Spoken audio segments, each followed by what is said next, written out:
Today's video is about CELPIP writing task 1, writing an email. Now I know what you are thinking. Email? That sounds easy. But here's the catch. Task 1 is one of the most common places where test takers lose points unnecessarily. Do you know why? Because they either write too casually or too formally, or they forget to cover all the bullet points. So by the end of this video, you will know exactly how to structure your email, how to use the right tone, and how to stand out with natural, fluent communication. And as always, we'll go through a real sample test together, step by step. So grab your notes and let's make sure you never lose easy marks again. Got it? Now, what is self-pip writing task 1 really asking? I'll break it down, okay? This task 1 gives you a real life situation. It could be about something at work, a problem in your apartment, or it could be an event in your community. Then it gives you 3 bullet points you must include in your email. And your job is to write a clear and polite email. You have to cover all the 3 points in detail and match the right tone, like whether it could be a formal or semi formal or casual, depending on the context. Remember, this is not an essay and it's not a text message. It's a functional email like you would actually send in Canada. Got it?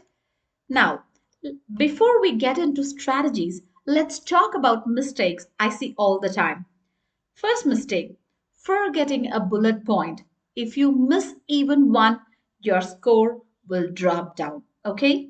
And mistake number 2, tone mismatch. Writing like, hey buddy, to your manager, or writing like a lawyer to your best friend, both are wrong. So, tone is very important when you're writing an email. And mistake 3, one giant paragraph. Self preparators don't want to read a wall of text, so make it paragraph wise or give it as a passages, short passages. And mistake 4, generic phrases. If you are writing like the issue is bad, please fix it. It's very flat and no detail, right?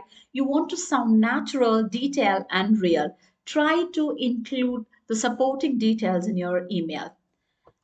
Now, here's the formula that works every time. I call it as the 6-part self-help email formula.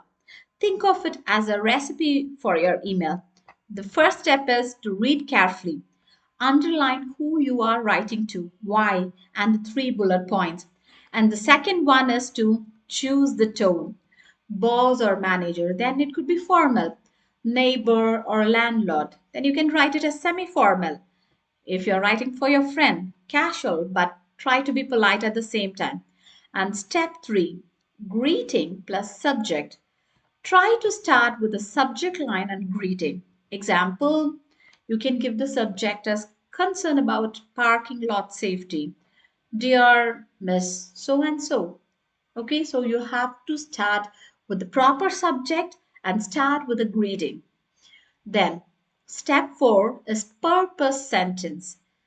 Right after your greeting, you have to state your reason. Example, what is the purpose of you writing that email? I'm writing to bring your attention to a concern regarding the parking lot. So in the first line itself, you're making it clear why are you writing? What is the purpose of your email writing? And step 5, paragraph for each point. So each bullet point equals to one short paragraph. Use examples, mini stories, or details. And finally, close politely, as always. Summarize your request and sign off respectfully. Example, I would appreciate your attention to this matter. Thank you for your time. Sincerely. Like this, you can close it with a polite tone. Now, let's practice with a real scenario. Here is the scenario. You live in an apartment building. Recently, the garbage disposal area has not been cleaned regularly. Write an email to the building manager, and in your email, you have to describe the situation. You have to explain how it is affecting residents, and you need to suggest a solution. So, keeping all these three bullet points in mind, you need to draft an email. You can take your time and try to include the strategies that we have discussed and the common mistakes that you need to avoid. Draft an email, then we will move on to the response. Here is my response. Subject: Request for regular cleaning of garbage disposal area. Dear Miss Carter, I hope this message finds you well. I'm writing to express concern about the garbage disposal area behind Building B, which has not been cleaned properly in recent weeks. Currently, the bins are often overflowing and strong odors permeate the parking lot. Stray animals have also started gathering there, which makes the area both unpleasant and unhygienic. This situation has affected many residents. Several families avoid using the back entrance now, and some parents have mentioned that their children feel unsafe walking past the area. Personally, I find it difficult to park my car nearby because of the smell and scattered trash. I kindly suggest scheduling daily or at least alternate day cleaning of the garbage zone. In addition, placing a few covered bins might help reduce the mess and discourage animals from coming close. Thank you for your attention to this matter. I'm confident that with your support, we can maintain a cleaner and healthier environment for everyone in the building. Sincerely, you can give your name and address. I'll tell you why this email response gives you more score. First one is content and coherence. All three bullet points are covered. This is about the description, and this paragraph from the situation till the trash, this is telling about the impact. And then from I kindly suggest to coming close, it suggests a solution. Got it? So all these three are showing the content, and if you see, the coherence also is there. And each point in its own paragraph, as I told you. First one is with the description, impact, and then with the solution. And if you see the vocabulary, words such as overflowing, unpleasant, unhygienic, discourage, all these are.